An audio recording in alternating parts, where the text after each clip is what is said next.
All right, welcome everybody. We're here with the interview with the one and only ISO Joe. Joe, what's going on, man?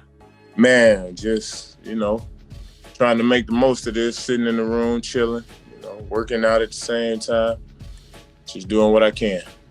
Yeah, so I'm sure y'all got some strict protocols with COVID and whatnot. Y'all got a gym there to work out, or you got to get the push-ups in the room.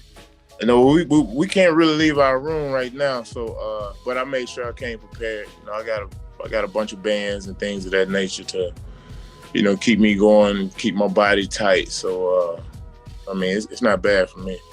Nah, I dig it. So what's like prior to coming there? What's an average day for you like? You know what I mean? Oh, prior to coming here, the average day for me is man, anywhere from 2 to 3 workouts a day. From training my son to working myself out to strength and conditioning training. Man, that sums up my whole day, bro. Like I embed myself in that type of environment. So I try to keep my kids in that environment as well. Nah, I dig that. I mean, I feel like obviously, you've been known as one of the best isolation one-on-one players and in the history of hoop. But how did all that develop? Like, how do you train like your imagination for these different scenarios? Like, what goes through your mind, or how do you develop that like in practice? I don't know if you can develop it. I think it just kind of came natural for me since I was a youngster. But for me, man, I work on my craft. I take shots and I work on shots that that I'm gonna get in the game. I ain't out here when I get in the gym. I'm not just hoisting up any kind of shot. So, especially in those moments when it's isolation basketball. I take pride in that. Right. Yeah, it's like that moment, all eyes on you, and the defender can't look around. He on that island. Right. So in those moments, I think for all players, we want to come through in those moments for our team, for our coaching staff, because they had the utmost confidence in us in those situations. So you try not to let people down. Right.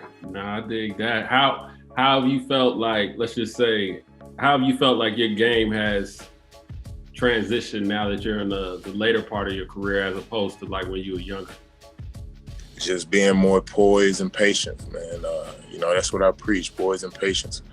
It's not about how fast you're moving or how quick you can move, but just trying to be very deceptive and just create opportunities not only for myself but for my teammates as well, and just be a huge presence, man. That's what I try to do. Got you. Yeah, I saw like back in 2006, you played in another FIBA tournament. You guys finished up. You guys finished up with the bronze medal. Yeah. And now you guys are headed into, you're back with USA basketball. I guess the first thing is like, how does it feel to be back on, representing, the United States? It feels great. For me, I enjoy, just hooping. It's definitely gratifying, and I'm very appreciative because, at this stage of my career, to still be able to play and get this phone call, man, I mean, the sky's the limit. I just try to, like I said, I take care of my body and I stay ready for the moment. What do you remember about, like, let's just say, the foreign styles of basketball back, like, let's say way back in 2006 versus what you see now? Like, what do you notice? It was a big post presence. You play inside out. You had two traditional bigs in the paint. You had a power forward and a center who traditionally, kind of clogged up the paint. And nowadays, it's not like that. Your 5-man either has to be a lob threat or he got to be able to shoot the 3, as well as the 4. Your 4 is really not a 4 now. He's more of a 2-3 if he's, a big guard or a big forward. So I think the game has changed so much, and it's more exciting. It's a lot, it's a lot fun to be a part of, and it makes the game more exciting. And what would you say is the key to longevity with basketball changing? I mean, you played basketball, over 2 different decades, professionally. So it's like, what is the key to longevity as the style of play changes? Man, it's taking care of your body, watching what you eat, watching what you put in your body, what you drink. All that goes hand in hand with longevity, man. So, I try to put the proper nutrients, proper things in my body for my body to run right, first and foremost. Because as you get older, this game gets a lot harder to play. So, a wise man once told me, as you get older, you got to get lighter. And that was Pat Riley. When I played my little stint with the Heat, he told me, he said, Joe, you got to keep your weight down. You got to stay slim. So those are things that, I've took with me since then, but I'm just more in tune with them now. Okay.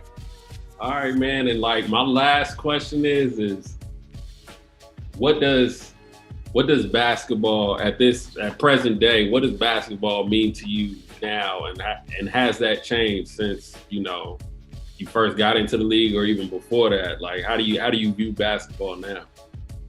Man, it has opened so many doors for me.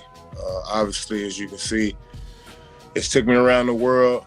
It's gave me so many opportunities. So I can't forget that. I can't just put it down and be like, all right, I played 18 years professionally. It's over with. I don't want to pick up the rock no more. That's not me, man. That was my first love at 7 years old. And, I do whatever I can to be able to still play at a high level from time to time. So just because I'm not in the NBA doesn't mean I don't love to compete. I still love to compete at a high level, whenever I'm given the opportunity. So, I relish those moments. Yeah, and I think this tournament, the Americup qualifiers in general, I think it's a interesting experience because obviously it's going during the NBA season, but I mean, you guys have guys with NBA experience. You guys have multiple guys with NBA experience, and I know JJ Barea is going to be playing with Puerto Rico. I think it's definitely a special opportunity, for guys like yourself, man. Yeah, definitely. Like I said, man, when this opportunity came upon me, I couldn't turn it down. Like I said, I'm in the gym every day, 2 to 3 times a day. So I was like, why not? Why not put it on display? Come out here and compete with these guys, have fun with it, enjoy the process, and whatever comes from it comes from it. And, that's how I look at it. Yeah, well, I'm excited to see to see how y'all put this talent together, and hopefully, man, like y'all run through some teams, man, and in the world. Yeah, that's the plan. We're gonna come out, play hard from the tip.